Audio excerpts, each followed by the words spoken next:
Hi, everyone. Sean Paul Ellis here from the Saturday Morning Cartoons podcast. Remember, that's morning with a U. We're back from summer vacation and jumping right back into cartoons. First, I want to give some shout outs to some listeners. We recently had a couple people contact us over social media, and so we wanted to be able to say thank you for your contribution, and we appreciate it. From Neo Nightwing on YouTube, he said, "Last Man is fantastic." Neo Nightwing, we could not agree with you more. We love that show. Orias Senator, on our Cat Dog episode on YouTube, or Iris Senator comments saying, "You know what? I actually liked the show as a kid, disliked it as a teen, and rediscovered it as an adult. As I grew up, I tend to like merely the character of Cat Dog rather than the show. For 3 seasons, they basically are bullied every episode because they are different. That gets old after a while. As a show, I give it a 6 out of 10, but as characters, for Cat Dog, I give it a 10 out of 10. Senator, we can't agree with you more. That's actually a really great synopsis of kind of how this show is. Super unique characters for Cat Dog. The show kind of gets a little stale at some point. Finally, we have Doug Kendall from Facebook with some solid HeMan and She-Ra PSAs for us to watch. Ooh, if you have a favorite PSA from HeMan, She-Ra, any of those shows, please send them over to us and we'll be posting them throughout the month of July. Doug is actually helping us segue into our upcoming episode for today. Today, June 2nd, is HeMan. And then later this month, on July 16th, we're going to be talking She-Ra.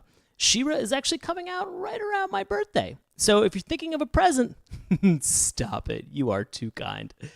We're just honestly trying to spread the word about the show. So if you really want to do something nice for my birthday, you can send birthday wishes by rating us on iTunes or telling a friend about the show. You can share the episode also on social media. Every bit counts. So we mentioned HeMan. What are we talking about today? Well, we've got 2 special guests with me. Isabel Galbraith and Dr. Jason Woods are both returning to the show. Deep sigh. Why the deep sigh? Well, because I get pretty defensive on this episode, and Jason Woods decides to put our friendship on the line. Isabel has some fantastic questions about HeMan as a role model for masculinity, so why wait any longer? Let's get on with today's show about HeMan and the Masters of the Universe.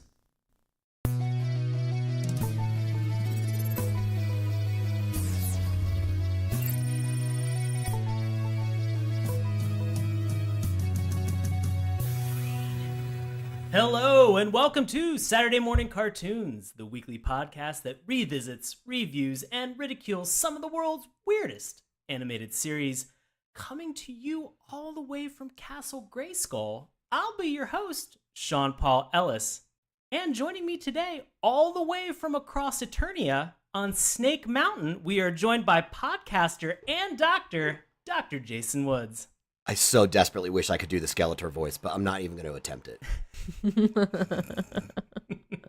Oh, and we also have, laughing in the background, a very special guest that is joining us. She's returning to the show and riding in on a Cosmic Comet. We have a professor and performer in Washington, D.C., Isabel Galbraith. Welcome, Isabel. Hi, thanks for having me. You are very welcome. We are glad to have you here. Gang, we're talking about a very, very special cartoon this week. I think that this one is HeMan. HeMan. HeMan. You almost can't say it without beginning to hear the theme song in the back of your head. It's kind of crazy how that actually works. So I have to pose the question: what was your relationship with HeMan growing up? So I grew up in the 80s, and I had a younger brother, Ruben, who's 4 years younger.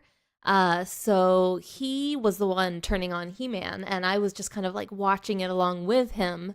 And he loved it, and I was much less interested in it. I really didn't like it. So I was excited nothing about it resonated with me as a kid at all. And really the thing I liked best was when we would go to our friend's house and he had Castle Grayskull. And I liked Castle Grayskull because, if I'm remembering it right, it had a trapdoor, and I thought that was very cool. And it had like a very cool mechanism to make it go. So that was my favorite part of the whole HeMan world. So it was the play sets. It's Yeah. The toy play sets. The castle. I think that that's definitely always a fun part for any of those the 80s was definitely the prime time of when they had action figure toy playsets. So I can 100% relate. Oh, they're the best. Jason, what was your relationship? I didn't have much of one with He-Man, so I was Really? born in '83, and the figurines came out I think the year before that, or that same year. And then the cartoon I think was off by the time I was 2 or 3 as far as its original run. So I remember watching it in syndication a little bit, but I actually don't think I owned any of the toys other than the one He-Man action figure that had the thing in his chest that when you hit it, it all of a sudden looked like he had dented armor, and then he rotated it back and it was regular armor. Pretty sure that was the only one that I had. So I didn't have a long lasting He-Man style relationship, and this is going to be a preview for my opinions on later. I liked the cartoon less than I remember liking it. Oh my god! I was a little bit disappointed in myself. Very, very fast and furious with your opinions on. And I think as a child, I do remember being very bothered by the stupid repetitiveness of by the power of Grayskull, I have the power. Mm-hmm. Okay. It's a lot of power built into a single phrase. All right, fair enough. It's very interesting to hear both of your experiences and your relationship that you had being kids of the 80s and growing up around that time that He-Man was so popular. I grew up in the 80s as well, and He-Man was a huge part of my childhood. My dad used to purchase action figures for me all the time. I felt like I had dozens and dozens of He-Man figures, even to the point that when they started getting really weird and bizarre characters, my dad was still buying some of these crazy villains for me and some of the heroes that they had. I sent away with a bunch of like the UPC symbols that they had, and I got Orko Box in the tops. mail. Oh wow. I got Orko in the mail. I had Castle Grayskull playset. I also had Snake Mountain as a playset. And so I had all of this stuff. So for me, this was a big deal. And I was deeply rooted and invested in He-Man from probably like 2 or 3 years old. So 80, 82, 83 years old. In 82 and 83, when I was like 2 and 3 years old and like this stuff was like becoming very popular, my dad was buying these action figures for me. As early as they were available, they were given to me, and they were fun toys that I remember having, and I had a blast with them all the way up until about 1987, when somebody came over to I went over to a friend's house, and he had a Nintendo Entertainment System. And I thought to myself, oh God, this is so much fun playing Super Mario and Duck Hunt. This is crazy. I really want to get one. So I asked my mom, and she said the only way that you can get a Nintendo is if we do a yard sale for the current toys that you have. Ooh. And so I had 5-gallon Life buckets. really just smacking you in the face right there. Growing up fast. I had 5-gallon buckets full of action figures that I sold for probably pennies at a yard sale, whatever amount I finally got to. I mean, I sold He-Man, Ninja Turtle action figures. Oh no, Ninja Turtles would not have been out at this time. I stand corrected. But I sold my Voltron that I had, my original Voltron toy, all to get $100 to be able to buy a Nintendo. And there are parts of me that continually think like, oh, I should not have done that. But it's really funny to hear Jason's relationship with the battle damage He-Man that you have. I still have my battle damage Skeletor. Really? Yes, and it is my Christmas tree topper every year. And I am weirdly enough wearing a Masters of the Universe t-shirt as we speak, and I also recently purchased a small He-Man and Skeletor. It may or may not have been for this actual show. Oh man, we're gonna fight during this episode, aren't we? Are we? Promise? I mean, I hope not. This show was so pivotal for me. I mean, I loved it. I loved it so much. So if you hate this, I'm gonna be shocked. I'm gonna be shocked, Jason.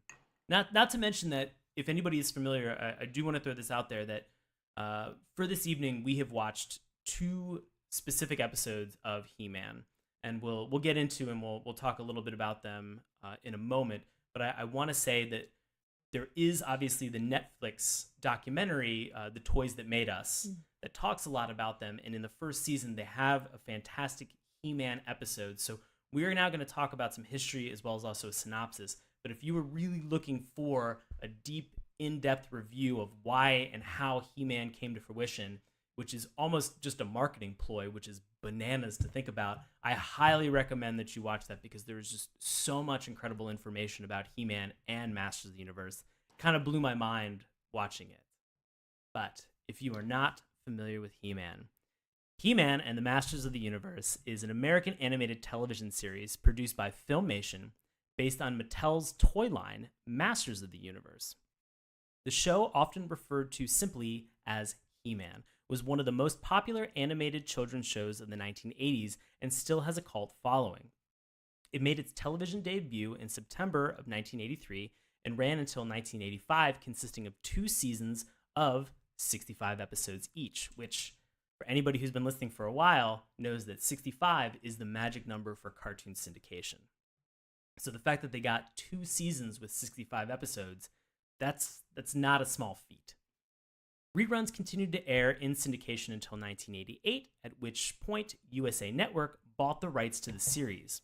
USA aired HeMan until September of 1990. Reruns of the show are no longer being broadcast on the Cubo Night Owl nor the Retro Television Network in the United States, but the show is now available on Netflix, with the caveat of it's only the first season. It's only the first 65 episodes. The second season, you basically just have to kind of scour the internet. YouTube has a bunch, and so does Dailymotion.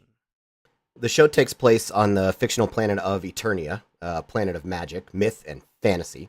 Its lead character is Prince Adam, the young son of Eternia's rulers, King Randor and Queen Marlena. Can we talk about how absurd of a name King Randor is? Yes. Whenever Prince Adam holds the sword of power aloft and proclaims, "By the power of Grayskull," he is endowed with fabulous secret powers and transformed into HeMan, the most powerful man in the universe.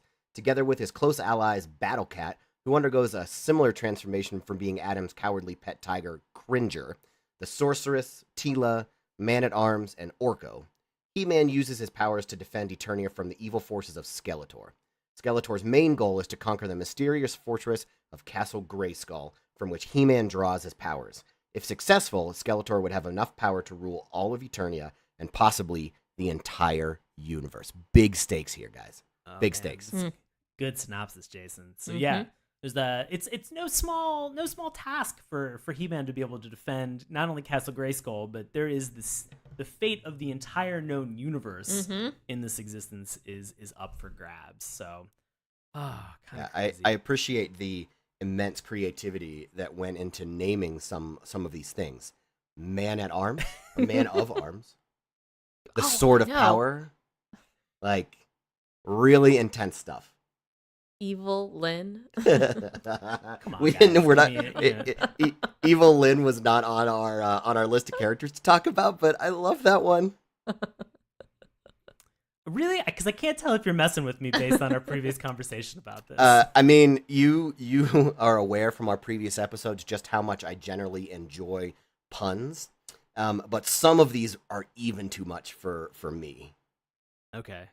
Did you have a specific favorite pun named character that was almost too much? Absolutely. The favorite one, and this one almost put me over the top, and I was having a hard time once it came up in the documentary, but there was a villain named Clawful, like awful combined with claw, and he had a big claw.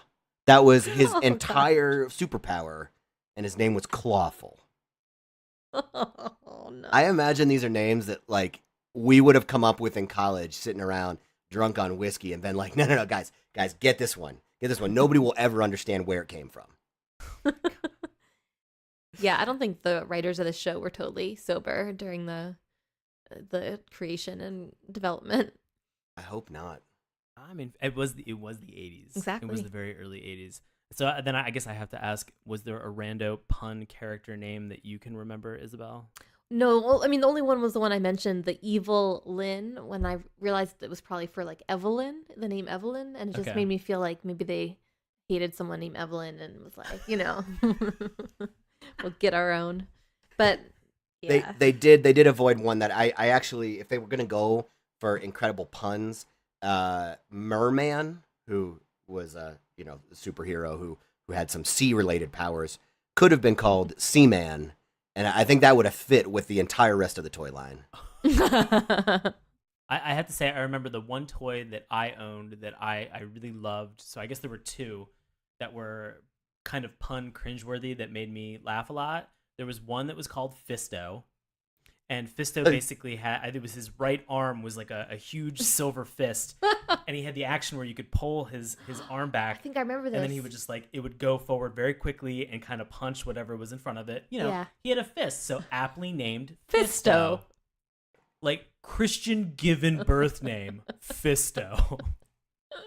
Which to me is bananas. But I think the one for me that always takes the cake and was probably one of my favorite toys that I had when I was growing up was a character named Man-E-Face, like MAN-E-Faces, and you would spin a little, you'd spin a little like doodad on the top of his helmet, and he would rotate through like 3 or 4 different faces that were kind of hid behind the helmet that he had. Ooh. So it was I guess maybe it would be like dissociative dissent or identity disorder like in modern day times, but in Turnia they were just like, oh no, he's like a guy that does stuff with many faces. Oh, this is bringing up more of them. There was a villain named Snakeface who was just a snake. I think that's the crazy thing. Trapjaw, who had a trap for a jaw. I mean, let's just throw it out there. There's a guy called Mechaneck, which is sort of like a giraffe guy. He had like a metal neck, so he could make his neck super long, and then he could return it back to like normal size. Everything that's on this is just bananas. And I almost love the fact that if you look at some of these toys, the molds that they have for all the men's arms are almost identical, regardless of what crazy character they had. They're almost all identical, but like just different spray tans. Or if you're evil, they're like different shades of purple. Yeah. Or hairy. Which is always fun to see that, the common trope or the theme that we've had with a lot of characters that we'll talk about and we'll get into for the episodes that we watched, is always ugly villains. Yep. And like darker shades on the visual spectrum. So things that are more like blue or like indigo and purple, those tend to be thematically like the bad colors. Like your villains are more along that line, which is bananas to think about, but is something that like we've been introduced to pretty much our entire cartoon loving existence for all these different shows. So, man, weird. Yeah. Speaking of weird, I want to kick this off tonight with, of course, the theme song. So to get into it, Isabel, I'd like to start with you. What is your opinion about the HeMan Masters of the Universe theme song? I mean, it had so much exposition, right? Like it was just like, here's a ton of information I'm gonna tell you, and it's not even sung, it's just like spoken word, kind of like, here's the background. And the part that made me laugh so hard was when he was like, HeMan said something like, and I discovered my powers after one day lifting my sword and saying, by the power of Grayskull. And it just was like, it sounded so crazy that he would happen to lift his sword and then say that and then just discover his powers. I just thought the whole thing made no sense. And then I don't know. It just, then the characters popped up every time he said their name, and then the only memorable part to me of the song is the part we all did, HeMan. Like the part where they say, right? Now I'm forgetting the two. HeMan, yeah.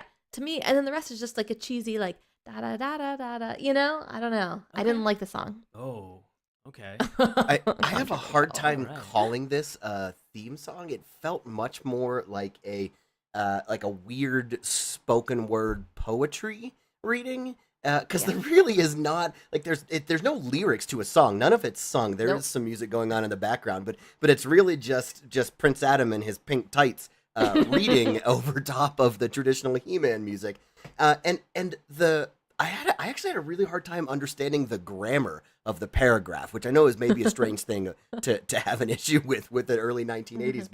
But he utters a line in there, something like, "Only 3 others share this secret," and for the life of me can't understand whether he meant that only 3 other people know about the fact that he's He-Man, or whether 3 other people like happen to share the power, or like what their involvement was, because I did not remember Sorceress as at all being involved with this. Any final thoughts, Jason? Sean, I feel like we are just making you cry. Just deep cuts, deep cuts. I did not realize that I was going to be on my heels and be so defensive on this episode. Oh no. Persuade us. Okay, so I will say this. In my breakdown of theme songs, this theme song and this introduction begins at the Filmation scroll that they have, with sort of the film, like seeing the Filmation intro and sort of that accent kind of gleam that it makes at the very end of showing that. To me, the moment that comes up, I immediately recognize this cartoon. There's almost no other cartoon, I feel like, that has like that Filmation intro. Mm-hmm. And so for me, it's like very distinct. I immediately get excited for what comes next. Then, as we've said, booming voice of just kind of a chorus, all in unison, just being like, "He-Man!" And that to me is so fun. And so, I mean, it's the reason that all 3 of us did it. Yeah. You know, it's so fun and it's so powerful to kind of draw you in. It's crazy. Then to hear sort of Prince Adam, you know, as He-Man, just be like, "And the masters of the universe!" And you're like, who are these people? So to me, immediately, you know, you get this kind of chorus. Then you have He-Man kind of coming in with that echo voice that he has. That kind of pulled me in. I love the music. That whole, like, you know, just kind of like driving sound that they have behind it. That really has been an earworm for me over the last couple days that I've been watching He-Man episodes. I really dig the musical component aside.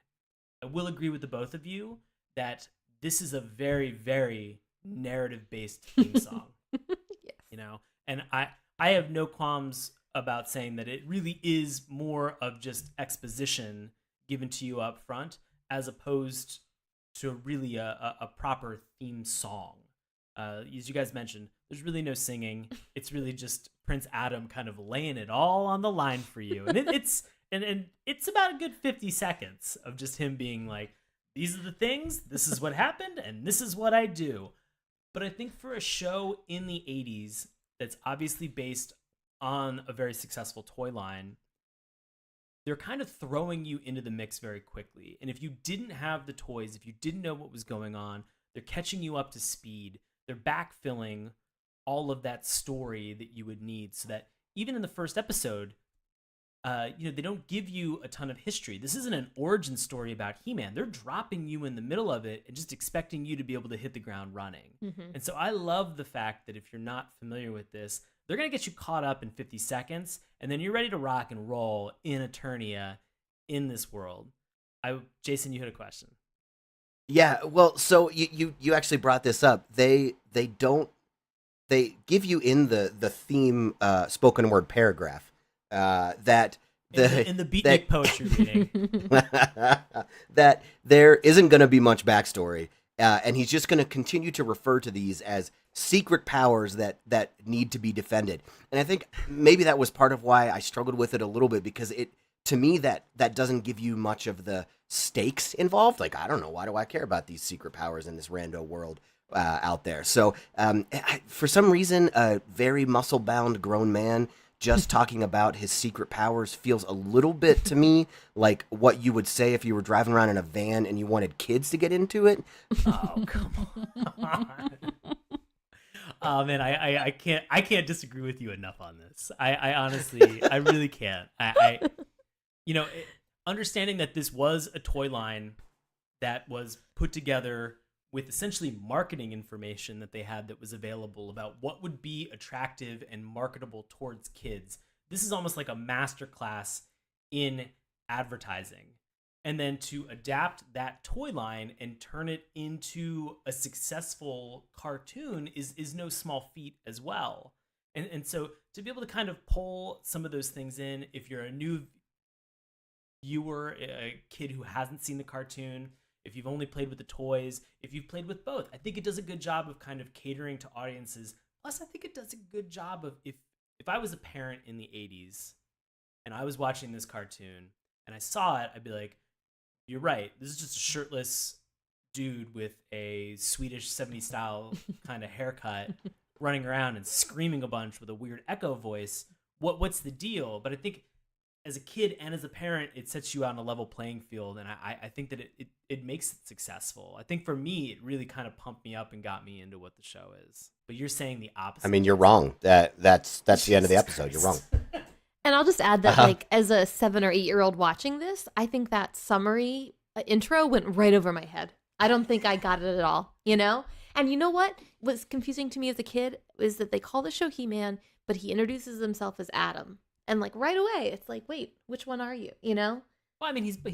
He's both, but, both. like... You're going to find out that he's both. Yeah. You know? Okay. Okay. This hurts. Sean, I'm so sorry. I feel like I just kicked you in the nuts there. No. Metaphorically. I'll say I love everything about this introduction, and I'll say it's an introduction as opposed to more of a theme song. Even the Cringer transformation when he turns into Battle Cat, I love that whole moment of just like a scared tiger, because let's be honest, they really got their money's worth out of that transformation because it's in almost every single episode. They just reuse that cell animation over and over and over again. I will say, I think maybe one of the reasons why I was so surprised that I didn't have the positive reaction to rewatching these that I thought I would is my remembrance of the toy line was a little bit darker. Like, it was a little bit more really serious superhero and really evil big bad. And the cartoon show is actually much more goofy and lighthearted. Like, in the cartoon show, Skeletor is the comedic relief, and Adam, when he's not He-Man and he's still Adam, is like a bumbling kind of doesn't really know what's going on, like sweethearted, super ripped guy. And so I think that may have been part of my struggle with it, is my remembrance of what the TV show was like was a lot more serious and dark than what it actually was. Okay. And I hadn't watched it since I was probably 6.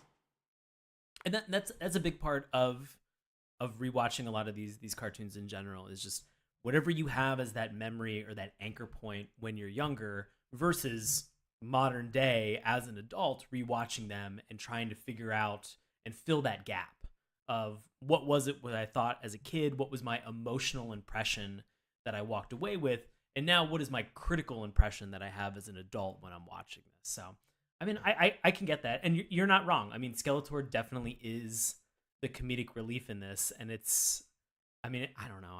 I love seeing him be so fucking goofy. I mean, Skeletor was by far my favorite character of both episodes that we watched. I wanted to slap He-Man in the face a couple of times. There are so many weird things that are in this. There are even things if anybody remembers and you go back in our back catalog, I think it's episode 49 and episode 50. So going back 3.5 something years, we had guest Laura Barber on the show to talk about drug episodes that are in cartoons. And we talked about a very specific He-Man so excited. That's not a cartoon. Sorry. That's not. That's Saved by the Bell. That's Jesse Spano. It's weird that I know exactly what that is. I am frightened for myself. Shit. All right. Any Are final you thoughts? scared? Scared straight? As an 80s reference? No, I'm not. All right. Any final thoughts about our introduction / theme song? Okay, great. Let's move on to animation style. Isabel, what are your thoughts about our animation style? Okay. So one of the things that I think confused me as a kid and now as an adult is Castle Grayskull and the way it looks. Okay. Because that's He-Man's home base, right? Castle Grayskull? So Castle Grayskull, from my understanding, is where the sorceress lives. And his father, King I keep want to say King Rando.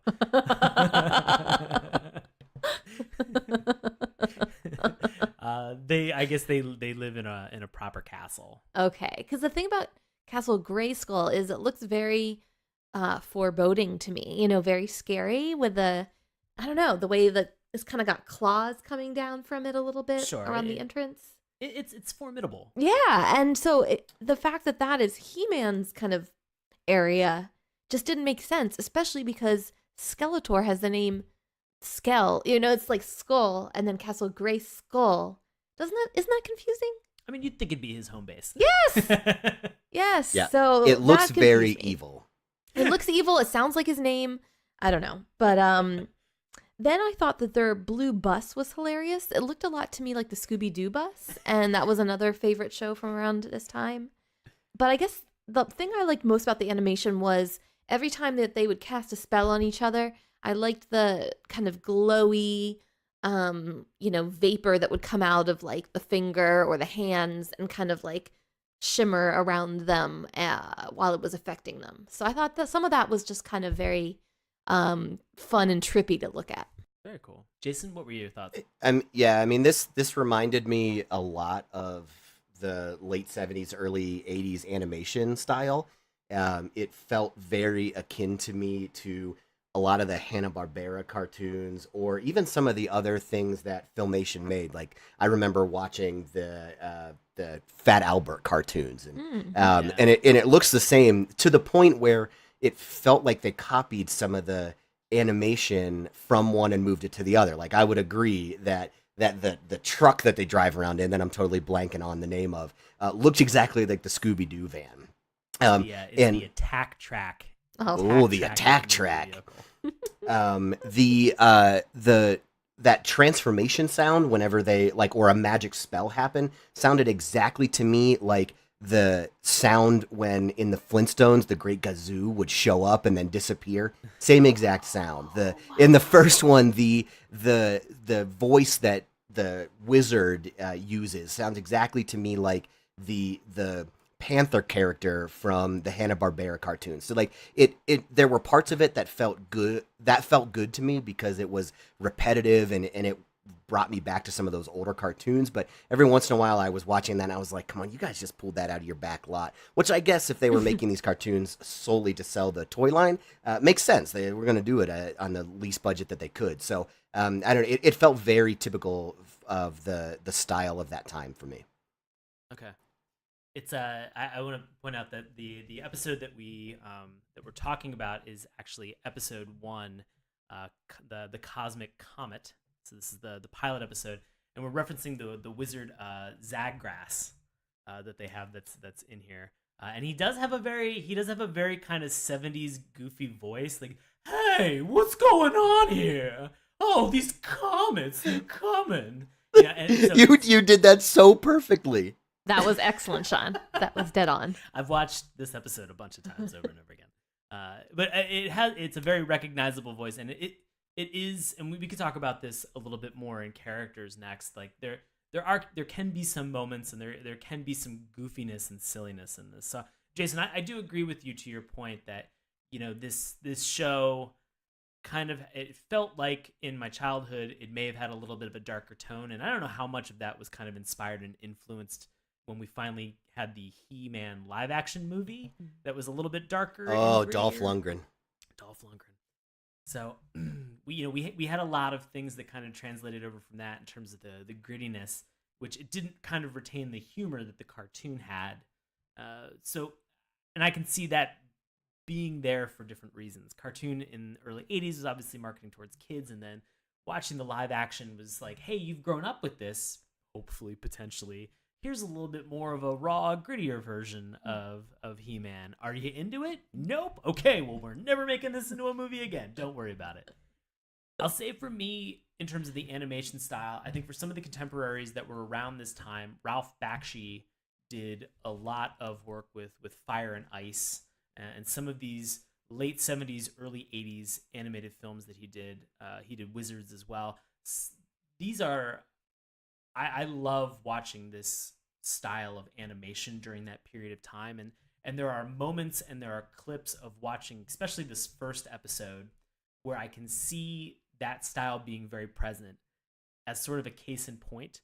that moment where they are fighting the creatures that the comet has sent down, and Teela sort of rushes into battle into the front of the screen, like right in the middle of everything, and then she pauses, jankily turns around, and then runs back towards the camera again. I was like, oh, this feels like straight Ralph Bakshi kind of like jank animation, but the campiness, and because I know the time that this was created, I love watching that. I really like that. I think the thing that this show does very well is its color palette. And I talked a little bit about Skeletor and sort of the purple, but you do get a lot of Beastman, very red, Evil Lyn, very blue, and again, very dark purple. And so you get such a wide variety of characters, and this almost does something that kind of breaks the color theory that I introduced earlier in this episode, is that they have so many characters that are across a very vivid spectrum that when you saw them as toys, they were so recognizable to you. I mean, they were so much fun to see, and to have those toys and then to see it in the cartoon and have that color kind of be similar, because we all know that we've seen cartoons and then we've gone into a store and we've looked at toys and we're just like, that doesn't look the way that I think it looks. I felt like HeMan in my like emotional kid brain always lived up to what I was looking for. And so, being probably 4 or 5 years old when I got Castle Grayskull, it felt dirty and dingy and formidable. Snake Mountain felt creepy. It had that weird boom mic on it that made your voice kind of echoey, sort of like HeMan, which again was sort of a confusing point because it was supposed to be a bad place. So I to see some of that and to go back to the animation style, I think you're right that they are trying to stretch a budget and they are reusing a lot of animation, and Filmation's known for that as well. And especially for the influences, from some of these Hanna-Barbera cartoons that were popular during that time, you can definitely see a lot of that color palette kind of go back and forth between Filmation and Hanna-Barbera. But I enjoy that for that time. That's what's so funny. And then as we're kind of rolling into characters and stuff like that, I know that we talked about Attack Track. There are modes of transportation that are in this show that have no place in being modes of transportation. They are confusing beyond all get out. But you sit there and you watch it and you think, well, it's a tread that's shaped like a long oval, and it shouldn't work. But then I think about the toy, the Animal. Do you guys remember this from the 80s? It had the theme song. It just goes, "Nothing can stop the Animal," and it was like a monster truck that had claws that came out of the tires, so that if you had 2 or 3 sticks and you drove up to it with this RC monster truck, you could hit a button, deploy the claws, and then it would kind of climb over it. And so I thought that you saw some of that with the Attack Track in this episode. And so for me, there were moments that was like, not only is this referencing like the color palette of Hanna-Barbera, but this also feels like it's placed well within those 80s toys that I know and love. And so this kind of felt welcoming. I know Jason's going to shit on everything I just said. No, I think this actually comes up a lot when we've been discussing cartoons, that where they occurred in your childhood plays a huge role in how much you like them as an adult, because there is so much nostalgia to them. So I don't have a strong relationship with this as a child, and so I don't think I have the same attachment to loving the style of it that I would if I had watched it a little bit more. This actually came up when I was on with you for the Teenage Mutant Ninja Turtles episode, where that was in my wheelhouse of like age 6 and 7, and I loved it. And then went back and rewatched it, and I was like, young Jason was an idiot that this entertained him. There's this like very lowbrow, but I still love it. Like, I still would have rewatched every episode. If you sit me down in front of Thundercats, even though every episode has the exact same plot, I will watch the whole thing. And so I think I lack some of that intense connection as a child. And so some of the familiarity and the tropes about it, because they've been done so many times since then, feel a little bit old and used to me. And that's because this was one of the originals. Oh, fair enough. Gang, we have talked so much about all these different actual characters. For the episodes that we watched, so I mentioned that we watched Season 1, Episode 1. We watched the pilot, which is called The Cosmic Comet. We also watched Season 2, Episode 45. It's called The Problem with Power, which is the highest rated IMDb episode that is out there. So we've been able to watch both of those. I want to concentrate on the characters that we really saw in that opener, in that pilot episode. And so just to be very quickly, we saw Prince Adam / HeMan, Duncan or Man at Arms, Teela, Sorceress, Skeletor, Evil Lyn, Beastman, and Orko. And so out of these and King Rando for all of like 2 seconds. So and we had Zagras as well, and we've kind of talked about him a little bit. But out of all these characters, anything, I know that we talked a little bit about Prince Adam and HeMan and his sort of his fashionable haircut choices. Anything else that we want to talk about HeMan, Prince Adam? Well, I didn't realize like that his Adam persona was so goofy, or like if you listen to his voice, I think he sounds like Owen Wilson, and when he's doing his Adam voice, and he thinks he's really funny. He thinks he's hilarious, like he's always calling people like Furface or Rockhead, and coming up with these little one-liners like, oh, that's the last time I wrestle a comet, it's just like they all fall so flat, and it just made me I couldn't believe that this was the alter ego they created for He-Man. It's nothing like Superman's alter ego, who's somewhat like professional and with it, and this guy just comes across as like a total dope.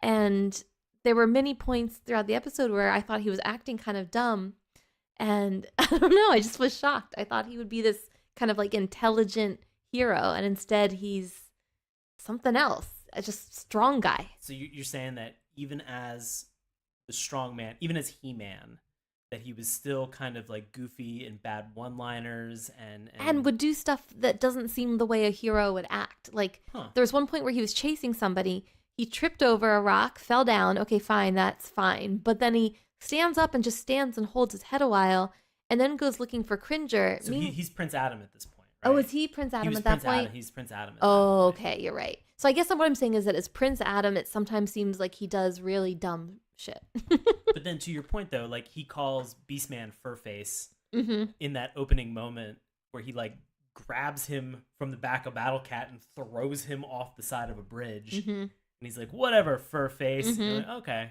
But he does make the comment as He-Man. He's like, that's the last time I wrestle a comet. And you're just like, God. How many times has this happened before? How many times has your life been in peril where you're just like, fuck, I gotta fight a comet today? Oh, give me my sword. I do it at least 3 times a week. Also call it the morning constitutional. Jesus. So those are my thoughts on He-Man. Those are your thoughts on He-Man? Yeah. All right, Jason, thoughts on He-Man, Prince Adam? So I actually didn't find this first episode particularly compelling, either in the character development or the introduction, and it might be because I had watched the documentary about the toys before I watched the cartoon. If you're gonna do that, I would go the other direction, which I get when you're trying to introduce and you're aiming it at young kids, needing an intense difference between the He-Man character and the Prince Adam character makes a little bit of sense. But I agree, I found him a little bit too dumb and incompetent in the Prince Adam role, and it took me out of the cartoon a little bit. So my impression upon rewatching He-Man is I can't believe that every other Eternian, everybody on Eternia, these Eternians can't figure out that this is just one fucking human. That was the most mind-boggling thing. At least Superman was like, I'm going to put on a pair of glasses. Right. And I'm going to put a suit on over top of my costume. He-Man is the same skin tone. He is the same 70s Swedish extended bowl cut hair. He's literally the same everything. He's just wearing less clothes. Yeah. Just wearing a halter top kind of, or not even a halter top, like I don't even know how to describe it. It's like a bandolier. Yes. Like almost like a bandolier that he has that's across his chest. Yeah, that serves no purpose. Nope. Yeah. It's not even where he keeps his sword. Toy. Yeah, I mean, he could sheath his sword back behind him, and I mean that has some utility or function, I mean, it did a better job of like showing off and complimenting his pecs at that point. I mean, I mean, am I the only one of the three of us that thinks it looks like a GIMP harness? oh my god, dude. No, come on, you're telling me that you didn't look at that and think that? I never fucking thought that in a million years. The man is in like a European style Speedo, and he's got leather straps across his chest with a circular ring in the center of it. You're 2 against 1 on this, man. I'm sorry. Possible that I'm a terrible person. Well, my question is, as little boys, did you guys find him to be very like the way you thought a hero should look? Oh, fuck, great question. Yes. He must have appealed, yeah, right? I mean, there was definitely a part of it that was, he was, and I want to frame this question in saying that during this time, reading a lot of comic books and everything else, 83 when this came out, I was probably moving from like Duplo blocks into Legos and then to HeMan and a bunch of toys. And I was beginning to kind of discover comic books and trading cards at that time, probably trading cards before I got into comic books.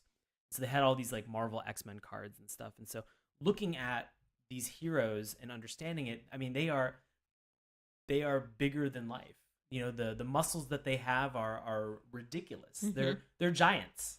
They're giants. And so looking at it as maybe a 4 or 5-year-old and looking at and seeing these things, the immediate thought is like, do people actually look like this? Yeah. Is this like a real thing? So I mean, yeah, I think in some way it does kind of shape your idea of what visually a hero looks like. Mm-hmm.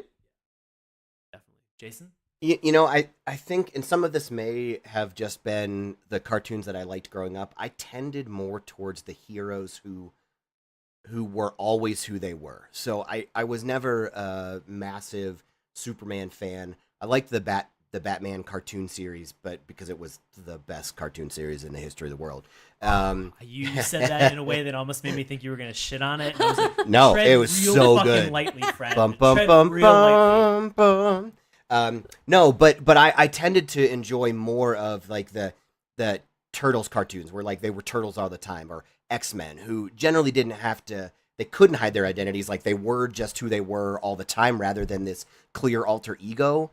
I was never a big Spider-Man fan, so like I don't know what about that spoke more to me that the heroes that I enjoyed were the ones who kind of were who they were all the time rather than having these clear sides to their persona that they hid from the world. And that may, I don't know what that says about me psychologically. Somebody that's listening to this probably can come up with that. Maybe I view myself as a superhero all the time. If it means anything, it just simply means that you don't like superheroes that wear BDSM stuff. I mean, that's actually 100% true. Yeah, if I've lived by a life rule, no BDSM stuff on my superheroes. I want to dig further into that, but I feel like that's a session that we should just have. Yeah, privately. I think if I dig any further into that, I will not be allowed to work in the career that I work in.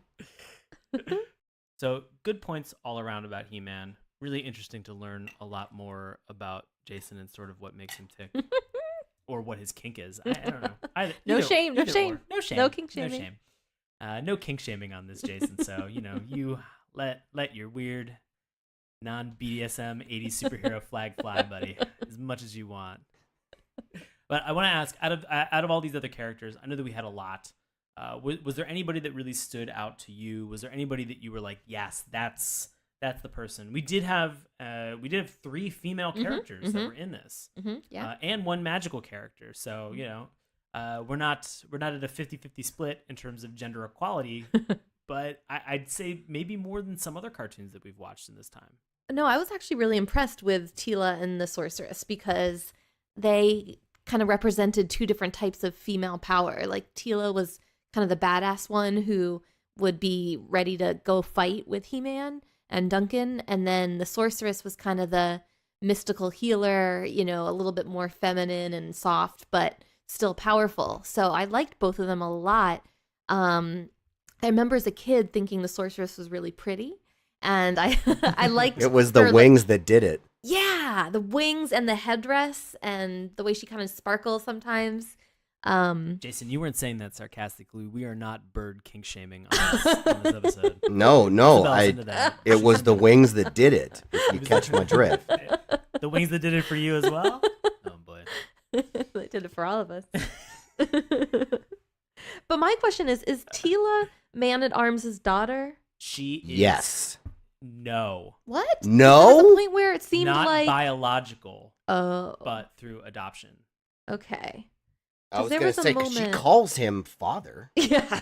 It is very confusing. And when I was doing research for the show, which is just Wikipedia, it was something that came up, and it is very weird that they are not biologically related. Okay. Yeah. And I liked both their outfits. I thought they looked cool. I don't know. I was into the female characters. Okay. Yeah. I completely forgot that Teela and the Sorceress and She-Ra were not all the same character. Like, I had clearly not paid attention to this in a long time. And so it took me a little bit at the beginning to remember. They don't do a great job of explaining that it's actually the Sorceress that originally gives Adam the sword and sort of introduces him to this secret power. Right. And then that Teela's sort of the female sidekick for him. So I thought it was cool to remember, because all I really remembered was that there was a character named She-Ra and this bird lady with the wings. Yes. Sexy bird lady. It's going to be So my wait, hold on. costume for Halloween this year. Oh no. Yes. So wait, was it confusing that there was a sorceress and a She-Ra? I mean, they're very different people. No, I just, in my, I hadn't watched this in several decades. I didn't remember there being completely separate characters for all this, and that I think She-Ra was actually He-Man's sister, maybe. But I didn't remember them that many different female characters. So that was cool. This was pretty early on to have that many strong female characters. Yeah, I did enjoy that as well. And to clear everything up, Teela is a Duncan / Man-at-Arms, although they never really give you Duncan's full name. It's just Duncan or Man-at-Arms, which is what they commonly refer to him as. He is Teela's foster father. Ooh. Oh. Interesting. Yeah. Okay. And they mention this and they get into it, I guess, in some filmation stories that they had. Probably like on the back of packages, or I think they did like a comic book. Oh yeah, they had those little mini comics that came with the little mini toys. comic books, Mm. and so they kind of gave some of that exposition. So when they were throwing us into the series itself, they had kind of hoped that we had bought the toys. They were relying on the fact that it was a toy line first to bring you into the cartoon. So, oh man, I want to say for characters that really stood out to me, it was Orko. Orko. I think Orko is, I love him, and I'm also grossed out by him. Being able to sort of see the magic that he has, that's sort of that he's capable of, but also just kind of it works when it's convenient. And the reason why I'm kind of creeped out by him sometimes is that he's able to kind of body shift, and there's sort of like a weird body horror thing that he seems to be capable of doing. That kind of always, I think, frightened me as a kid. But I remember the action figure and the toy being so cool that it helped me get over that almost immediately. Like when he came in the mail that day, I was blown away. Like, oh my God, somebody will really send me an action figure in the mail. That to me was probably like best day of being 6 years old. What did the Orca figurine do? Did it? Oh, I think Orko just had arms that like moved up and down, and I think you could pull. He had little tire treads underneath him, and you could kind of pull him back to create tension on a rubber band, and then you let go, and he just kind of like motorized moved forward. And I think that was it. That was like the extent of it, but for some reason it was the coolest fucking thing. No, sounds good. Any other characters that you have that, and obviously we are not going to get to every single character that's in this show because we've named a couple of the crazier ones so far. We've talked a little bit about some of the characters that we've seen in this first episode, but I really want to kind of dig in and get to some of maybe the unanswered questions and some of these things about the plot. Mm-hmm. So very quickly, again, we watched episode 1 pilot of the first season, The Cosmic Comet, and season 2, episode 45, The Problem with Power. But first, let's get into The Cosmic Comet. And I want to kind of ask you guys, what was there anything from this opener any questions that you had, anything that you were just like that didn't make sense. We're not gonna go beat by beat through the actual episode, but I want to know what your questions are, because I feel like I've got some people who are detractors on how great He-Man is as a franchise and a cartoon, and so it's kind of I'm defensive. I'm getting real defensive on this. Jason, what do you got? The whole episode. Oh, Jesus Christ. There is nothing in this first pilot episode that is not Deus Ex Machina. It is just, there's a random magical comet that is evil because some other random superpowered wizard stole its companion comet. And then the way that they defeat it is just by making a third comet.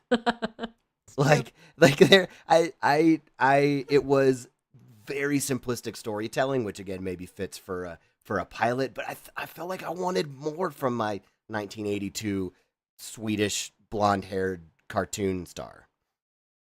Oh, I mean, it's such a broad question. I don't even know how to answer or approach it, other than provide some context and some exposition about what it is, much like the introduction. So the idea that this wizard, Zagras, he's created a bunch of different comets and celestial bodies, and he's sort of the one that's responsible for everything. And he's the guy with the very goofy voice. In his infinite wisdom and sort of boasting some of the powers that he had created these two comets that were sort of working in tandem, and they seemed like they were friends. They had heart, and they kind of had this companionship. And he, I guess, had been kind of high off of his powers. He attempted to do something. It destroyed one of the comets. The remaining comet out of that duo became very lonely and very empty and lost its heart. And so Jason is correct that at the very end of the episode, they create a comet and they launch it into the sky. And because that comet that they launched in the sky has been filled with everybody's love, and their kind of their best wishes and understanding, the evil comet that's in the sky now has a friend, and so they're now he's satisfied. He's no longer brooding or evil or a moody teen. Yeah, I just remember thinking that for kids to focus on a comet and a comet's powers is kind of abstract a little bit. You know what I mean? Like, Okay. but this is the part I had a hard time with. So it was a very preachy episode because they were really trying to hammer home a point about believing in yourself, right? Because poor wizard Zagras or whatever was so insecure that he couldn't, save the day until he started believing in himself. But what originally got him into trouble was his ego. He thought he was clever enough to do something with the comets, and it backfired. So on one hand, they're saying, don't try to be too clever, or don't let your ego or your hubris get you carried away. Then at the end of the episode, they're saying, but believe in yourself fully. So I was confused. Isn't that a little bit of a mixed message? You better believe in yourself, but don't believe in yourself too much. Yes. Exactly. Oh, no. I feel like it's a pretty good message. I feel like the whole believe in yourself is there. I feel like, you can have hubris, you can kind of be confident in your own abilities, but at some point, you have to kind of be a little bit understanding. You have to kind of draw a line, and so I don't know. You guys are killing me with this. Sean, it's entirely possible that my lack of understanding of this episode comes from the fact that subtlety is not one of my human traits, and so I may just not get it. No, Okay. I think we're getting it just fine. I don't think it's us. It's not me, I mean, it's honestly, you. how long do you think the writers took to write this episode? 45 minutes? 3.5. 1 hour? But what you were saying about this was introduced to supplement a toy line. I just don't know if they really put a lot of care into the writing. Maybe. Okay, sorry, Sean. No. I mean, I think for 130 episodes, I would hope and I would believe and understand that for as successful as the toy line was, that they, that they would kind of nature and they would create something that was interesting. And yes, it is in that early to mid 80s period where a lot of cartoons tried to have a theme or a moral and communicate that to its viewership. I can definitely see how that can be confusing, but I think, ultimately it sort of ends with Man at Arms giving you that idea of like, you know what, like you should be confident and you should believe in yourself. And I'll say this, I still feel that way. I know that I definitely have a difficult ego as a human being. And I will swear up and down that I don't have an ego and that it doesn't exist. And then I will turn right around and be like, oh no, I'm a massive monster. Like what the actual fuck am I doing right now? How am I a human being? Sean, this is actually an intervention for you. This is a very elaborate ruse. It's working. More than 200 episodes of your podcast, and we are here tonight to talk to you about your ego.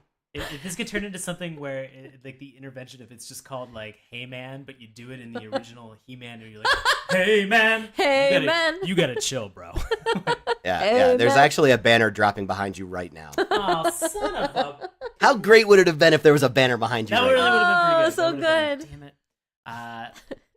But I think that being confident in yourself and your abilities, I think is a good thing to realize. I feel like a lot of times there are people who are just like, I want to do a thing, but I'm a little bit on the fence about whether I want to do it or not. And I don't think that everybody should do everything.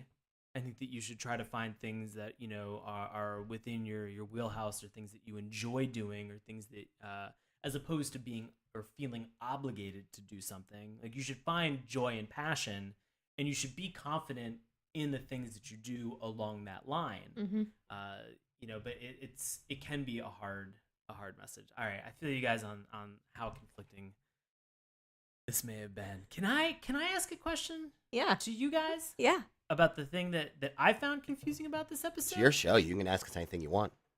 All right. Zagras, best wizard or worst fucking wizard in the world? Worst fucking wizard in the world.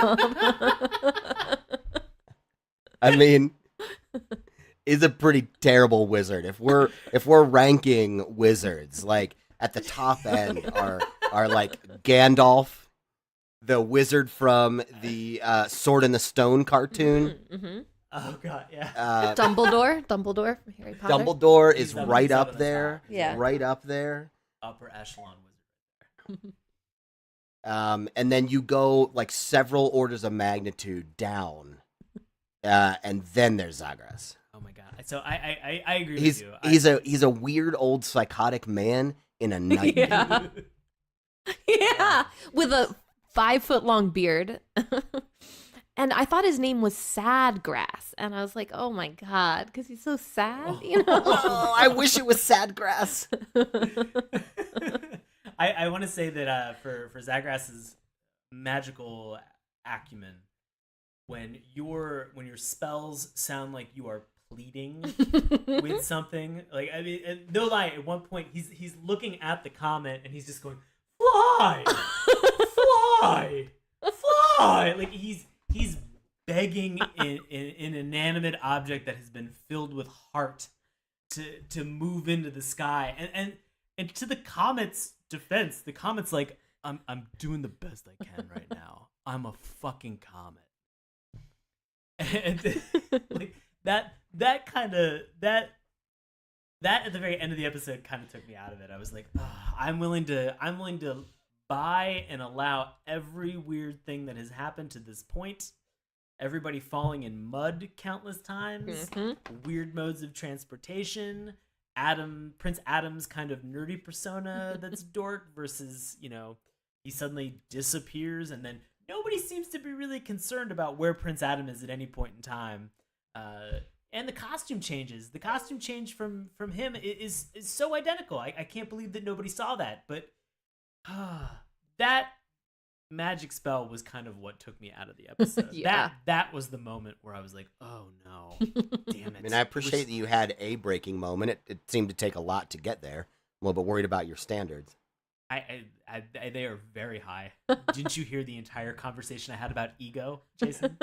They are ridiculously unobtainable at any point in time. Oh man. All right. Anything that you guys, any final comments about the Cosmic Comet? I was really disappointed in it as a pilot episode. I feel like the job of the pilot episode is to really introduce you to the characters and the big bad. And instead of Skeletor being the primary focus of it, it's this comet that is never going to reappear in the cartoons again. It's not the primary evil, but it's the focus of the pilot show. And I feel like that was a bad choice if you're really trying to introduce these characters and get people invested into them. Skeletor should have been the primary one that they were fighting against. And I know that he was behind the evil of the comet, but they really focused on the comet. And I think that was a bad choice. But the next episode that we watch is much better, Sean, so don't worry. All right. Well, Jason does a great way of segueing to talk about Skeletor, to talk about this highest rated episode on IMDb, Season 2, Episode 45, The Problem with Power. Now, we're not going to get into all the details. I highly recommend going out and finding this on YouTube or Dailymotion and watching it, because this is my question for this entire episode, is Skeletor comes up with a fantastic, emotionally scarring to He-Man plan and is clearly the center of the conflict that's in this episode. So why didn't Skeletor employ this earlier and often? He could have massively scarred Prince Adam, He-Man on a mental wavelength way earlier on than he could have. But he just, I guess, decided to create this plan towards the end of the series run. It seemed so almost successful. Yeah. That I don't know why it wasn't used earlier. So I love this plan. His plan was to make He-Man think that he had killed somebody. Right. Mm-hmm. And then He-Man would no longer be able to be a hero because he didn't believe himself to be one. That is such a beautiful, diabolical, evil plan. Like, as much as I hated the big bad in the first episode, I love it in this one. Yeah. Yeah. I mean, he refers to He-Man in the beginning of the episode as a do-gooder, and that's why the plan will work, because he thinks that he has like a good heart, you know? So maybe Skeletor it took him time to realize what a conscientious, you know, kind of like good guy He-Man and Prince Adam are. Like, cause that wouldn't work on everyone. Some people would feel a little guilty, but not devastated enough to throw away their sword, you know? Right. I thought that this episode was so great because you actually saw the scale, or at least a small glimpse of the scale at which Skeletor is attempting to invade and attack Eternia. And so he's built sort of this large monolith in this town, and he's using it as a way to be able to summon over henchmen and these different creatures to be able to attack. I think you're referring to the dimensional gate. The dimensional gate. And so to have this dimensional gate to be able to, as like a recruitment tool, it seems great, and it seems so cool. Just to give the listeners out there a visual, the dimensional gate looks like if you took the claw game from an arcade, you know, that was going to pick up the little stuffed animals and then flipped it upside down. That's a dimensional gate. Oh, really? Yeah. I thought it just looked like a weirder Stargate. But I guess I could see, like, if a Stargate had a kid with a claw hand arcade game machine that was flipped upside down. Does that meet your qualifications, Jason? Yeah, this has gone to a very weird place. Okay, hey, look. I'm imagining what the Stargate and the claw game's genitals would be like, and how they would interface. And I think I'm struggling right now. Jason. This has now officially gone into Saturday morning cartoons after dark. Ooh. Gone into that territory. Holy shit. Of all the things that we would have in this show that you would wonder where genitals are, it's the portal, it's the dimensional gate that you're concerned about. Well, I mean, I understand where He-Man's genitals are. They're right underneath his European Speedo. Yeah, that's not a question. He's got like a loincloth, like a furry loincloth. Conan the Barbarian style Does furry he? loincloth. You know, and I assume I thought he just has Skeletor. Yeah, I They mean, just look like underpants. yeah, they do. They look like tidy whitey briefs that somebody died accidentally in a dryer with like a red sock. Yeah. Oh my god. It's. I mean, I'm at the point now where I'm like wondering if you guys watched a totally different cartoon than what I No! watched, That's and you're it. like, and you're not familiar with this, and you're just fucking with me for over an hour. There's a part of this that hurts. All right. One of my favorite parts with the gate was when He-Man looked at it and he was like, I guess I'll have to go through it. And he just punched it.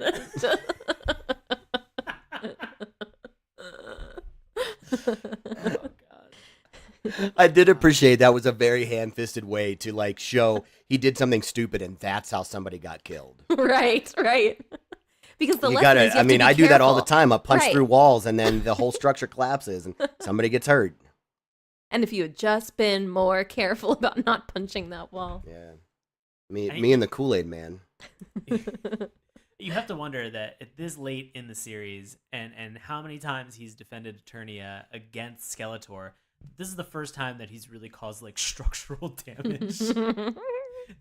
Like, I find that really hard to believe. Like, I'm gonna begin watching episodes to see if that is the case, but I feel like he's been the downfall of many a building before, and this just happens to be the first time that somebody's underneath it. Which, surprise, surprise, the person underneath the building turns out to be somebody who's working with Skeletor, who's able to essentially play dead and slow down their heartbeat to the point they don't actually have a heartbeat in their bodies. So He-Man could check that person and be like, oh, they're not actually breathing. There's nothing there. I've killed this person. And Skeletor was able to transform them to look like a citizen of the town that he was invading. So pretty complicated plot for a kid's or cartoon.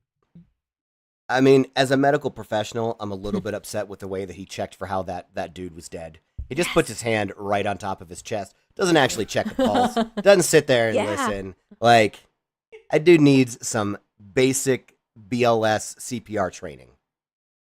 That stood out to me too. I was like, oh, you barely checked. And Yeah, that should have been the moral of this episode. If Yeah. you're going to call somebody dead, do it correctly. So that brings me to the perfect point. Was what would have been the moral of this? Would it have just been Man-at-Arms and he's like, hey kids, you might want to kill people. Don't kill people. Well, Or- but he did if you're come gonna- out at the end. And he did have his message, but it was just about wearing your safety belt. Right.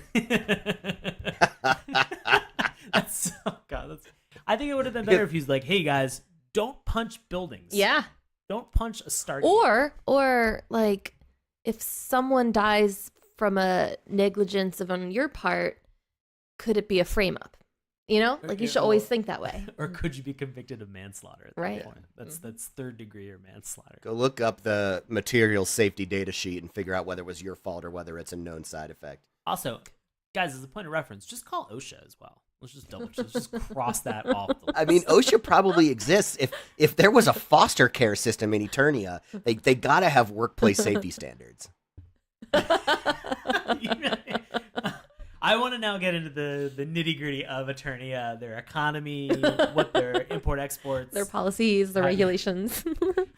what is King Rando doing? How is he getting reelected as the king, or is he just like king for life? What's the line of succession? Because he does not seem to ever age at any point in time, and I feel like Prince Adam is always just going to be a prince. Oh, man. Do the parents know that he's He-Man, or they don't even know? No, they don't know. Okay, that's what I thought. That's like a big thing for the king, is that like he always he commented in the first episode, he's like, oh Adam, good to see that you're getting involved, and he's like, thanks Dad. Yeah. Okay. I guess I'll go.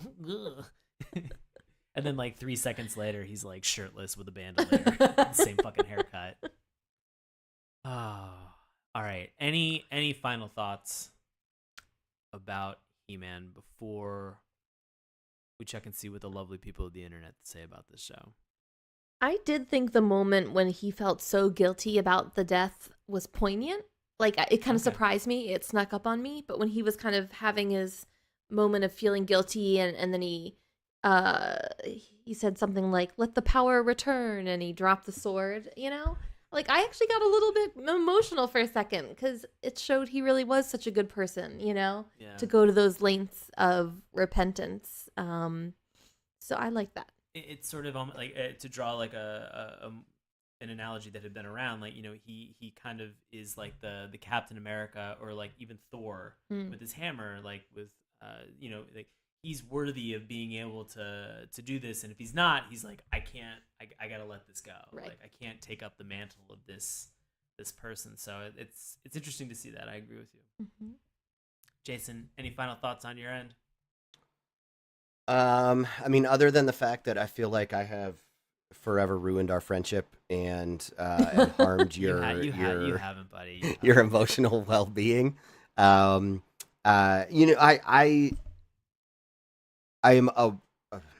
appreciative of the place that He-Man plays in the story of the cartoons and the action figures that shaped my love of cartoons. It was definitely a turning point between the cartoonish, that's not a very good word, between the cartoons that were more similar to things like Flintstones and the ones that start to become a little bit grittier. They're about big muscle-bound people and really large universe level conflicts. So I appreciate it from that standpoint. It was not as intelligent and well done as what I remember it being as a kid. And so this is one of those that I don't know that I'll watch a lot more, because I think the more I watch it, the less I will appreciate it. Oh, I wanted to ask you guys what you thought of the last couple minutes where he's carrying, what's her name, Teela, off, and she keeps saying, "Put me down, I want to walk," and he's like, "No, just in case." That actually kind of freaked me out a little bit. I mean, it was supposed to be flirty. It was supposed to be flirty and fun, and I thought he was being very chivalrous. But I was like, are these two about to hook up? Like, I was actually kind of worried because, understandably at that point in the 80s, we weren't as good as talking about sexual harassment and the whole, like, which first and foremost, no should always mean no. true. And in this moment, you have a woman who's like, "Please put me down," and he's like, "No, don't worry about it." And like, no, please put me the fuck down. He's like, "No, I got you. Don't, like, I got you, babe." It's like, ooh, just put her the hell down. She is a warrior. Yeah. And she is a warrior's foster kid as well. She comes from a warrior lineage at this. Right. She's been trained. She can hold her own. And he's like, "No, I'm gonna carry you."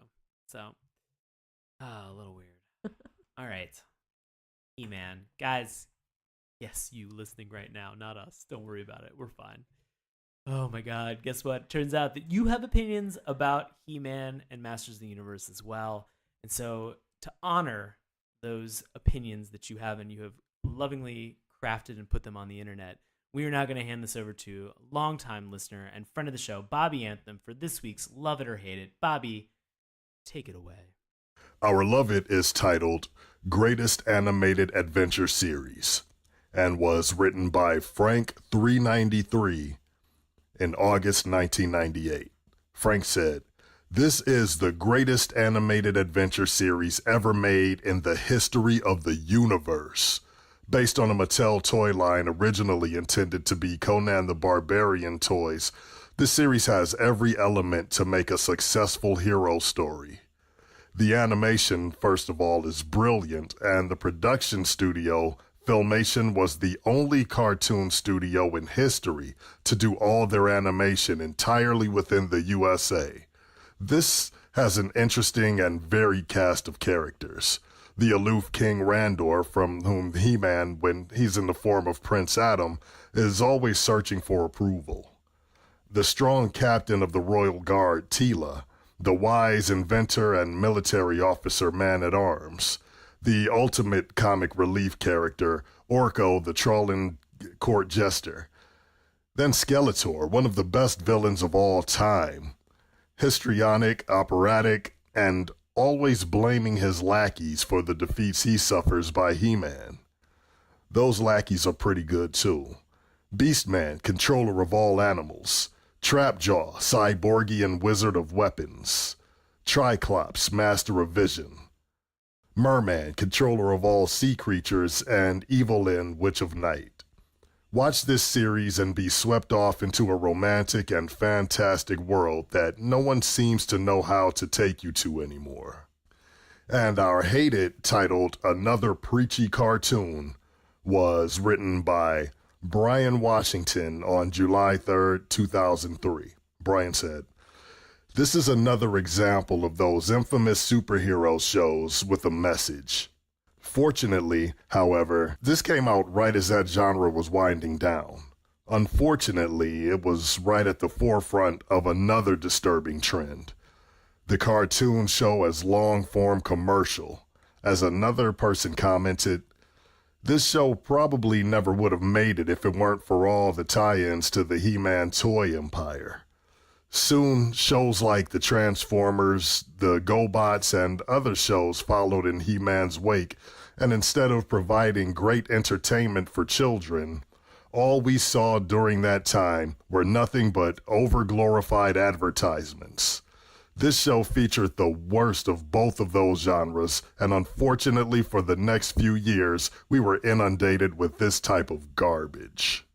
I honestly think that at some point we need to make Bobby like a heroic warrior in Eternia as well. Guys, it's part of our campaign that we have, 2018, Animate Bobby. We can put Bobby as a villain, or we can put him as a hero in Eternia. We can make him a Masters of the Universe, which I think he would be a good guy. He might argue otherwise, but I still think you're the best, Bobby, so thank you. We are now at the point where we are going to give our recommendations. So very quickly, you can recommend this show.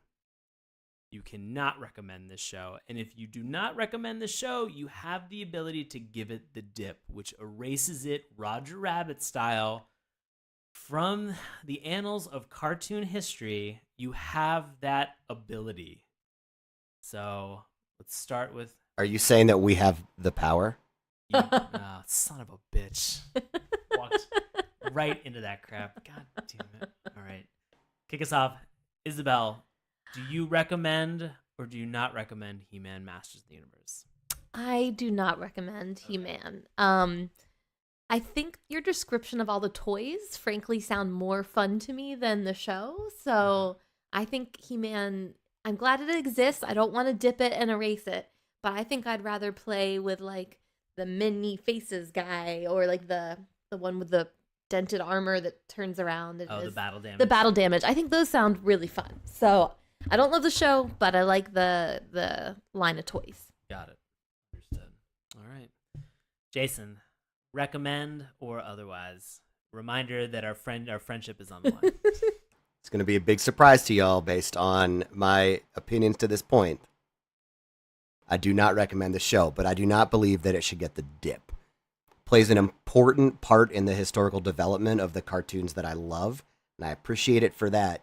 But just like Isabel said, I think the action figures were far more fun and entertaining than the cartoon show ever was, even though I think people remember the cartoon show more.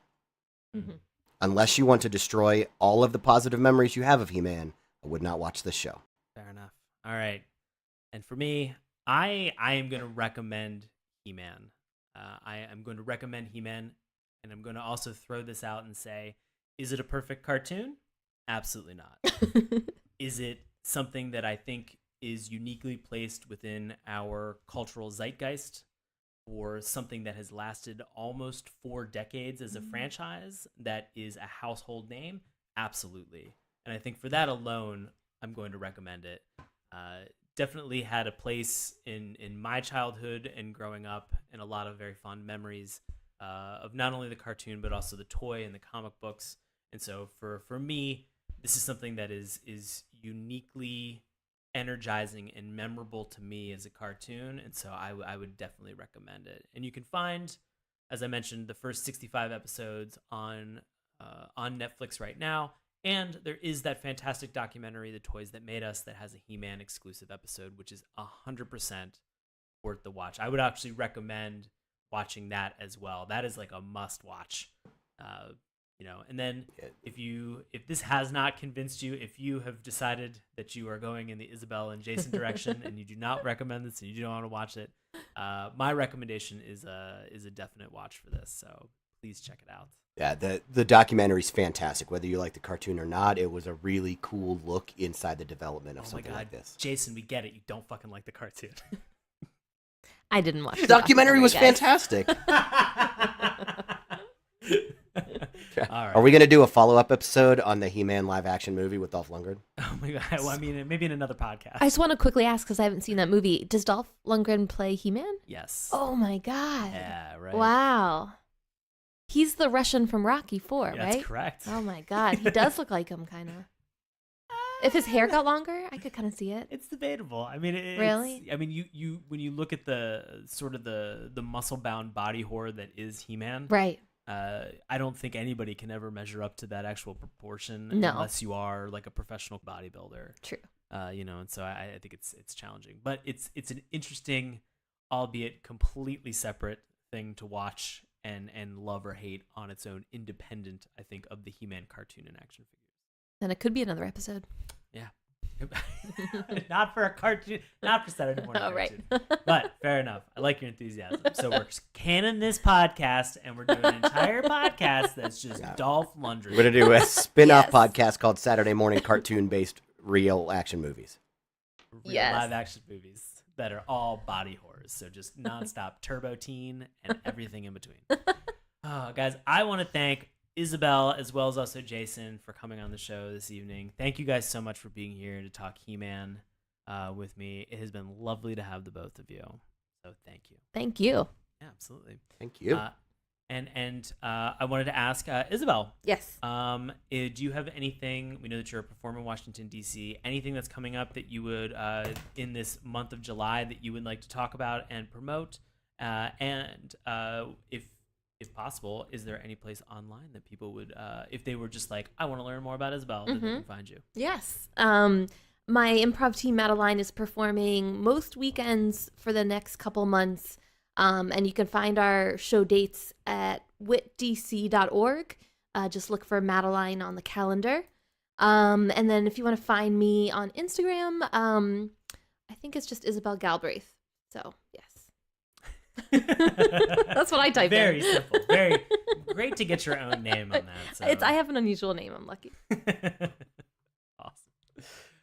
Great. Jason, what are you up to these days, and where can the good people find you on social media? So if for some reason you are in the weird intersection of the internet who happens to be listening to a semi-dirty Saturday morning cartoon podcast, and you'd also like to hear a podcast intended for pediatric emergency medicine professionals, I have a podcast called Little Big Med that you can find on all of your favorite podcasting platforms. And I'm at JWoodsMD on Twitter. Awesome. As for me, guys, I do live improv comedy in Washington, D.C. with a group that's called Knox. You can find tickets and times witdc.org, and I'm always on Twitter and Instagram at Sean Paul Ellis. You heard him on the show, our buddy Bobby Anthem. You can hear him on his paranormal podcast, Inhuman Experience. You can also find them on Twitter at IEXP_podcast, and you can like them on Spreaker and SoundCloud. Bobby's also the occasional third co-host on the THT Movie Review podcast, which broadcasts every Saturday night at 11:30 Eastern Time on Mixlr. And, of course, you can find Bobby Anthem on Twitter at Bobby Anthem. Send him a message. Show him some love. He's the absolute best.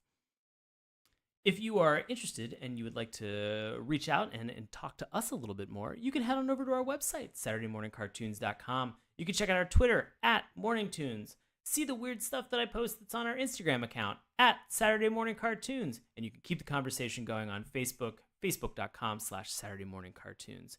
You can also listen to our podcast on its new schedule, which is going to be the first and third Monday of every month. And you can do that on YouTube, iTunes, Stitcher, Google Play, and now even Spotify, wherever fine podcasts are sold or given away for free, as we've been doing for multiple years. If you want to suggest a cartoon or check and see what cartoons we've watched for this show, head on over to any of our social media. We have a bunch of links that are there where you can actually submit and suggest a cartoon directly to us. We also have a master list of all of the cartoons that we have watched on this show. So if you are thinking about suggesting something, take a look on our list, and then if we have missed it, please yell at us via a Google form and tell us that we need to watch it immediately, like so many of you have done. But now we want to make sure that we can capture them. You can also check out and see that we have a phone number that people can call for our Google Voice, and you can leave us a message, and we will include that in an upcoming episode with your recommended cartoon when we watch it. And if you'd like to reach out to us via email, you can reach us at Gmail, SaturdayMorningCartoons@gmail.com. Guys, this is the first episode that we have for the month of July. We have done HeMan. Can you guess what we're going to do for our next episode in July that would complement HeMan? She-Ra? Oh my God, Isabel. Ding, It's ding, like ding. it's like you read my mind. So yeah, we are going to be talking She-Ra. So tune in 2 weeks and you can hear our She-Ra episode. But that's it from all of us over here. Thanks for listening. Hey, everybody. Thanks a lot for listening to Saturday Morning Cartoons.